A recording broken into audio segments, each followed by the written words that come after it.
What's up, everybody? Welcome back to Nerd On. My name is Tom, and today we're going to do a trailer reaction to The Life of Chuck official trailer, coming out soon, actually, by the time you watch this, from Neon. If you don't know The Life of Chuck, Amy on our podcast, I, Jane, You Robot, talked a little bit about it. I haven't seen the trailer for this. I know this is a Mike Flanagan film. And I think if it's Life of Chuck, then it's probably based off a Stephen King novel. That's all I know about it. Apparently, it had already been bought and it had already screened somewhere. And I think it was like pulled to not have a theatrical release until now. Don't know everything about it. But we're going to go and watch it. If you don't know who I am, again, my name's Tom, and I'm a writer-director based in Los Angeles for the last 10 years in the TV and film industry, and I'm one part of the Nerd On podcast, as well as the Cardboard Champs, who play Commander games on the YouTube channel, as well as our podcast, where we talk about video games, comic books, movies, and TV shows, whatever you can get your nerd on about. And without further ado, let's go ahead and watch The Life of Chuck. I want to continue the conversation afterwards, but let's just get into it. In this moment, oh, this is one of those trailers of the trailer starting. I hate that shit. Whoa. The aspect ratio. When you look up at the night sky, Aww. it can tell you stuff about your future. Is this gonna make me cry? This kid got It shining? won't lie to you. It's pure that way. Aspect ratio changed. Wow. Wow. You might see a lot more than you wanted. Is that Mark Hamill? That is Mark Hamill. Hamill, yeah. But if you have heart, Yeah, there it is. you have hope. And you have heart in you. Mark Hamill could be a great Geppetto, just saying, like, holy crap. Oh no. Oh no. The world. Is this coming for Forrest Gump money? Oh no. Everything you've ever loved. Everything you see. Oh, that's his wife. Every year that you live, that world will get bigger and brighter. Oh. And more detailed and complex. This is some Fableman's level of You build the heartache. whole thing. It'll be Karen a Gillan? universe. Chiwetel Ejiofor? Carl Lumbly? Oh man. That's Jacob Tremblay? Oh my god, he's aged. Isn't that He's aged. wonderful? Oh man.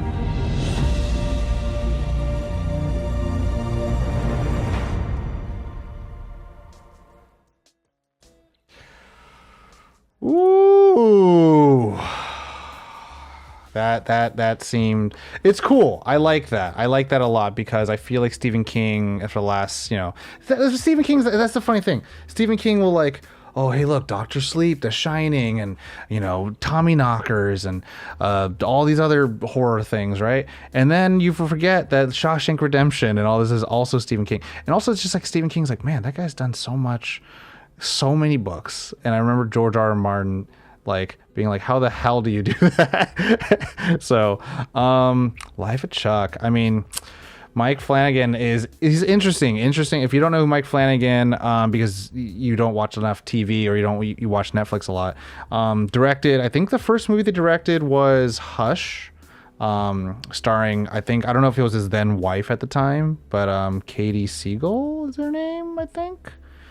Siegel? Yeah, Siegel? I don't know.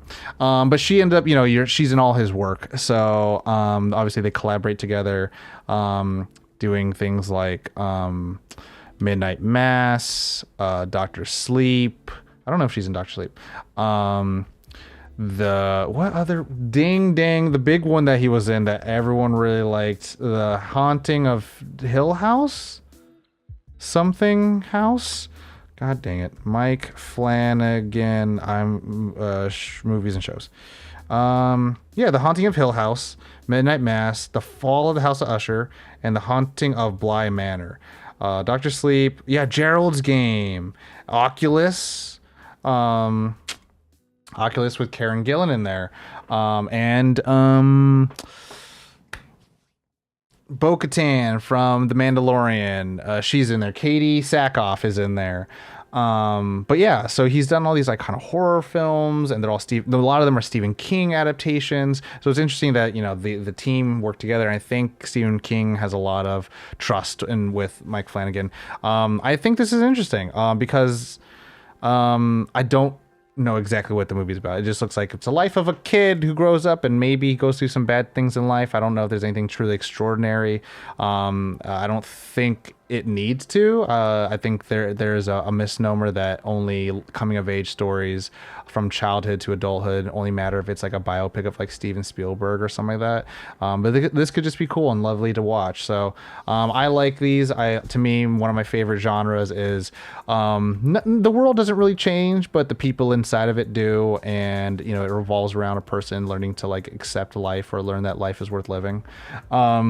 So Life of Chuck, I don't know much about it again, but I'm interested. I think the way it's shot and the way things being presented to me, I'm in for it. And Mike Flanagan, I think, is one of the very slept on directors out there in Hollywood currently, although they had a great exclusive deal with Netflix until recently. So yeah, it's exciting to see where their next steps are. But yeah, let me know what you guys think. If you're a fan of Mike Flanagan, a fan of Stephen King's work, or you're a fan of, sorry, there's like a fly here. You're interested in this movie in particular for none of the reasons I listed already.